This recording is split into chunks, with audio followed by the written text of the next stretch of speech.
Hello friends, welcome back to channel महापुरुषों की बातें। साथ संगत जी, सबको प्यार भरी राधा स्वामी। आइए सुनते हैं कुछ प्रेरणादायक वचन। ये वचन राधा स्वामी सत्संग व्यास द्वारा प्रकाशित पुस्तक सत्संग संग्रह भाग 4 में से लिए गए हैं।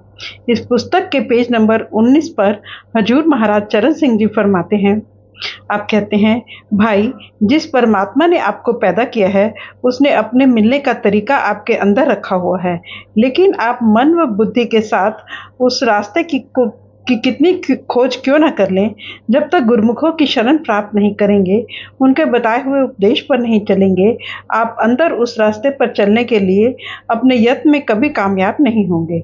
इसलिए स्वामी जी महाराज कहते हैं, हमें गुरुमुखों की संगति करनी है, उनका सत्संग सुनना है। वे हमें युक्ति और तरीका बताएंगे कि किस तरह मालिक की भक्ति करनी है, किस तरह ध्यान को अंदर शब्द के साथ जोड़ना है। हम एक मैला कपड़ा लेकर रंगरेज के पास जाते हैं। उस पर रंग चढ़ाने के लिए रंगरेज क्या करता है? वह साबुन के साथ, सोडे के साथ कपड़े को अच्छी प्रकार धोता है। कपड़े को धोकर वह जितनी भी उसके अंदर से मैल होती है निकाल देता है। फिर उसके पास रंग से भरा हुआ एक मटका है, वह कपड़े को उसमें डुबो देता है, जिससे कपड़े पर बहुत सुंदर, बहुत खूबसूरत रंग चढ़ जाता है। हम भी कर्मों, संस्कारों, दुनिया की इच्छाओं से लिपटे हुए महात्मा की संगति में जाते हैं। वे अपनी संगति के जरिए, सुमिरन और ध्यान के जरिए हमारे मन के सभी मैले उतार देते हैं। उनके पास शब्द और नाम के रंग का मटका होता है। वे हमारे मन को शब्द के साथ जोड़ देते हैं, जिससे हमारे मन से दुनिया के रंग उतर जाते हैं और मालिक की भक्ति का रंग, मालिक के प्यार का रंग चढ़ना शुरू हो जाता है। गुरुमुखों ने घोल कर हमारे अंदर कुछ नहीं डालना। शब्द या नाम की दौलत परमात्मा ने हमारे अंदर हमारे लिए ही रखी हुई है, लेकिन उनको संकेत करना है, तरीका बताना है, जिससे हम अंदर से वह दौलत प्राप्त करने की समझ आ जाती है। आप देखें, विद्या की ताकत हमारे हर एक के अंदर मौजूद है, परंतु वह ताकत हमारे अंदर सोई हुई है। जब हम स्कूलों, कॉलेजों में जाते हैं, अध्यापकों की सेवा करते हैं, रातों को जागते हैं, मेहनत करते हैं, वह सोई हुई ताकत हमारे अंदर जाग उठती है। हम बीए, एमए, विद्वान, गुणी व ज्ञानी बन जाते हैं। जिनके पास वकालत की डिग्री है, इंजीनियरिंग की डिग्री है, उनसे पूछकर देखें, अध्यापकों ने कौन सी चीज उनके अंदर डाली है। केवल अध्यापकों की संगति और साथ करने से ही वे इतने विद्वान और लायक बन गए हैं। जो डरते हुए स्कूलों और कॉलेजों में से दौड़ जाते हैं, विद्या की ताकत तो उनके अंदर भी थी, परंतु वह सोई हुई आती है और सोई हुई ही चली जाती है। स्वामी जी महाराज प्यार से समझाते हैं कि अपने अंदर मालिक की खोज मन के पीछे लगकर नहीं करनी। जिस तरीके, जिस रास्ते पर गुरुमुख चलाते हैं, उस पर चलना है। उनके समझाने के अनुसार शरीर के अंदर जाकर मालिक की भक्ति करनी है, मालिक की पूजा करनी है।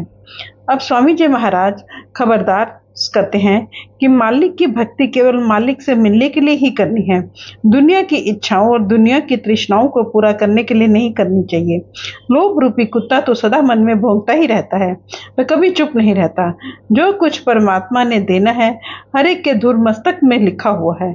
हमें अपने सारे कर्मों का हिसाब किताब जरूर देना पड़ेगा, लेकिन अगर नाम की कमाई करेंगे तो मालिक दया, मेहर व बख्शिश करके हमारी सूली को सूल कर देता है और हम उन कर्मों को खुशी खुशी हिसाब किताब दे सकते हैं। मालिक की भक्ति, नाम की कमाई केवल मालिक के मिलने के लिए करनी है। दुनिया के ग्राहक बनकर, रचना के ग्राहक बनकर, बेटे बेटियों के ग्राहक बनकर, धर्मों और देशों की मान बढ़ाई के ग्राहक बनकर, धन दौलत के ग्राहक बनकर नहीं करनी। अगर इच्छाएं और तृष्णाएं लेकर मालिक की भक्ति करेंगे तो इन इच्छाओं और तृष्णाओं को पूरा करने के लिए उस जगह जन्म लेना पड़ेगा जहां अच्छी तरह इच्छाओं और तृष्णाओं को पूरा कर सकें। इच्छाएं और तृष्णाएं, आपको पता है ना, आज तक किसी की पूरी हुई हैं, न कभी हो ही सकती हैं। इसलिए मालिक की भक्ति केवल मालिक से मिलने के लिए करनी है। दुनिया की मान बढ़ाई हासिल करने के लिए मालिक की भक्ति नहीं करनी चाहिए। बगुला भगत बनने का कोई लाभ नहीं। लोगों से माथे टिकवाने के लिए मालिक की भक्ति नहीं करनी। कुछ अपना काम बनाने के लिए मालिक की भक्ति करनी है। शायद लोगों को थोड़ा बहुत धोखा दे सकें, लेकिन वह परमात्मा हमारे अंदर बैठा है, हमारे अंदर की सारी हालात जानता है। हम कभी किसी हालत में उसे धोखा नहीं दे सकते। धोखा हम केवल अपने आप को ही देते हैं। आप फरमाते हैं, व्यर्थ लोगों की मान बढ़ाई के प्रलोभन में आकर करामातों में नहीं फंसना है, रिद्धियों सिद्धियों में नहीं फंसना है, उस मालिक की भक्ति की को बाजारों में कोड़ियों की तरह खड़काते नहीं फिरना है, इश्तहारबाजी नहीं करनी है। भक्ति को अपने मन के अंदर हजम करना है। जितनी मालिक की दया व मेहर हम हजम करेंगे, उतनी अधिक हम पर परमात्मा दया और मेहर करेगा। मैंने कई बार उदाहरण दिया है कि बाप अपने बेटे को थोड़ा सा रुपया पैसा देकर कारोबार में लगाता है, मगर बेटा ध्यान से मेहनत करता है, अपनी पूंजी को बढ़ाता है, बाप उसकी और अधिक मदद करता है और आखिर में सारा कारोबार उसको सौंप कर एक तरफ हो जाता है। अगर बच्चा जो कमाता है उससे जुआ खेलना शुरू कर देता है, शराबों को बाबू में खराब करना शुरू कर देता है, तो बाप भी अपना हाथ पीछे खींच लेता है और बच्चे को कुछ भी नहीं देता, बल्कि जो थोड़ी बहुत जायदाद संपत्ति देनी थी उससे भी वंचित कर देता है। इसलिए स्वामी जी महाराज प्यार से समझाते हैं कि दुनिया की मान बढ़ाई में आकर नाम की दौलत को ना खो बैठें, इस अमूल्य धन से खाली ना हो जाएं, बल्कि मालिक की बख्शी हुई दौलत को अपने अंदर ही हजम करने का प्रयत्न करें। स्वामी जी महाराज सावधान करते हैं कि अच्छी प्रकार मन में बिठा लें कि यह दुनिया कर्म भूमि है, कर्मा संदरा खेत है। जो जो कर्म आप देह में बैठकर करेंगे, उन सभी का नतीजा भोगने के लिए आपको यहाँ आना पड़ेगा। अगर आप अपने पेट के लिए लोगों के गले पर छुरियां चलाएंगे, तो हमें यह नहीं भूलना चाहिए कि कोई समय और वक्त आएगा कि हमारी गर्दन उनके नीचे होगी, उनके हाथों में छुरियां और कुल्हाड़ियां होंगी। जो कुछ पीछे हो चुका है, भजन और सुमरन के साथ उसकी माफी मिल सकती है, परंतु कम से कम आगे के लिए तो कोई ऐसा बीज ना बोएं जिसके लिए हमें फिर इस देह के बंधनों में आना पड़े। महात्मा कहते हैं, यह दुनिया कर्म भूमि है, कर्मा संदड़ा खेत है। यह सोच समझ कर चलना चाहिए। कर्म करते समय हम सोचते हैं हमें कौन देखता है, दरवाजे बंद कर लें, रात का अंधेरा है, लेकिन हम भूल जाते हैं देखने वाला कहीं दूर नहीं है, हमारे शरीर के अंदर बैठा हुआ है।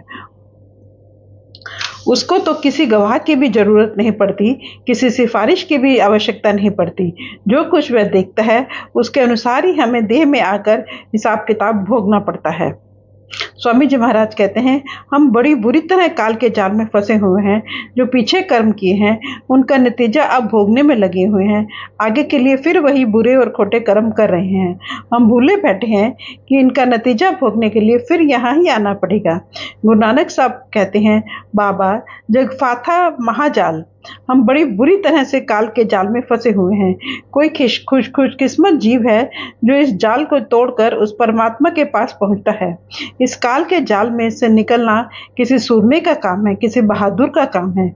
मालिक ने इंसान का जामा केवल इसलिए दिया है कि इससे अब लाभ उठाकर कर्मों का जाल खत्म कर सकें, रूह और मन की गांठ खोल सकें, आत्मा को निर्मल कर सकें, वापस जाकर परमात्मा से मिलने के योग्य बन सकें। नहीं तो हमारा देह में आने का मकसद उद्देश्य ही क्या है। जिस तरह सारे कर्मों के अंदर खा पीकर हम यहाँ पहुंच गए हैं, उसी तरह अब खा पीकर ऐशो इशरत करके आगे चल पड़ेंगे। हमारा जन्म मरण का सिलसिला बना ही रहेगा। आप कहते हैं, हर एक को इस मौके का पूरा फायदा उठाना चाहिए, काल के जाल को तोड़ना चाहिए, मालिक की भक्ति करनी चाहिए, शब्द और नाम की कमाई करनी चाहिए। हमें कौन हमेशा कर्मों के जाल में फंसाए रखता है? हमारा मन। इसलिए कहते हैं, जो मन को काबू में कर लेता है, असली सुरमा वही है, असली बहादुर वही है। दुनिया में बहादुरों और सुरमों की कोई कमी नहीं है। लोगों ने अपने बाल बच्चों या परिवारों के लिए, दोस्तों के लिए, कौमों, मजहबों, मुल्कों के लिए जीवन तक कुर्बान कर दिए, परंतु उनमें भी वह बड़ा सुरमा है जो अपने ही मन पर काबू पा लेता है। स्वामी जी महाराज कहते हैं, सबसे पहले अपने नफस पर काबू पाएं, अपने मन पर काबू पाएं। गुरु नानक साहब ने कहा है, मन जीते जग जीत। अगर आप मन को जीत लेंगे तो सारी दुनिया के बनाने वाले को जीत लेंगे। मन ही तो है जिसके अधीन होकर आज भाई भाई का दुश्मन है, कौम कौम की दुश्मन है, मजहब मजहब का दुश्मन है। आप रोज अखबार पढ़ते हैं, रेडियो सुनते हैं कि किस तरह हम एक दूसरे के खून के प्यासे हैं, एक दूसरे को घृणा की दृष्टि से देख रहे हैं। यह जो कुछ भी हमसे करवा रहा है, हमारा मन करवा रहा है।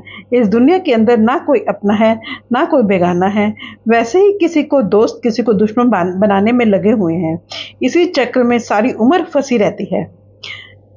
स्वामी जी महाराज समझाते हैं, अगर हमारा बाहर कोई दुश्मन हो, हम उससे बचने के 100 उपाय करते हैं। बंदूकों के पहरे रख लेंगे, तोपों के पहरे रख लेंगे, किलों में बंद हो जाएंगे, घर के बाहर गार्ड लगा लेंगे, जंगलों पहाड़ों में छिपकर बैठ जाएंगे।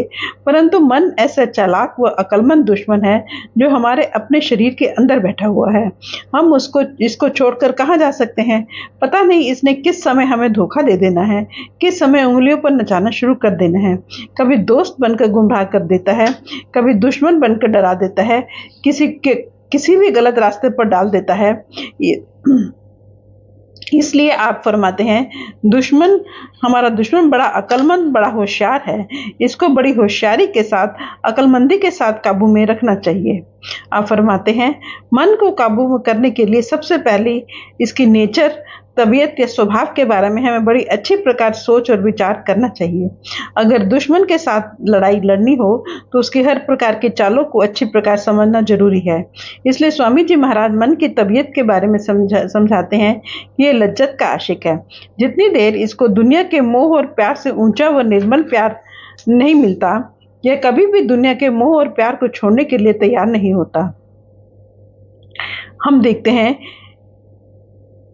कि एक कंगाल कौड़ियां मांगता फिरता है। यदि हम उसकी एक कौड़ी लेने की कोशिश करें, वह मरने और मारने तक आता है। उसको 10 रुपए का नोट दे दें, उसकी कौड़ियों वाली मुट्ठी अपने आप ही ढीली हो जाती है। हमारा मन लज्जत का आशिक है। जितनी देर आप इसको इंद्रियों के भोगों से, विषय विकारों से, दुनिया के प्यार से, कौमों, मजहबों, मुल्कों की मान बढ़ाई के प्यार से ऊंची और निर्मल लज्जत नहीं देंगे, या दुनिया की लज्जतें किसी हालत में छोड़ने के लिए तैयार नहीं होगा। जो ऊंची और निर्मल लज्जत है, जिसको पाकर मन इस सांसारिक लज्जतों को छोड़ता है, वह नाम या शब्द रूपी लज्जत है, जो परमात्मा ने हर एक के शरीर के अंदर रखी हुई है। तो जिस तरह आपने शुरू में समझाया है, हमें सुमिरन और ध्यान के जरिए ख्याल को अपने गुरमुखों के समझाए अनुसार आंखों के पीछे इकट्ठा करना है और अंदर ही उस शब्द की लज्जत हासिल करनी है। वह लज्जत इतनी ऊंची व निर्मल है, उसको हासिल करके हमारा मन अपने आप ही इंद्रियों के भोगों, विषय विकारों, शराबों कबाबों को छोड़ना शुरू कर देता है।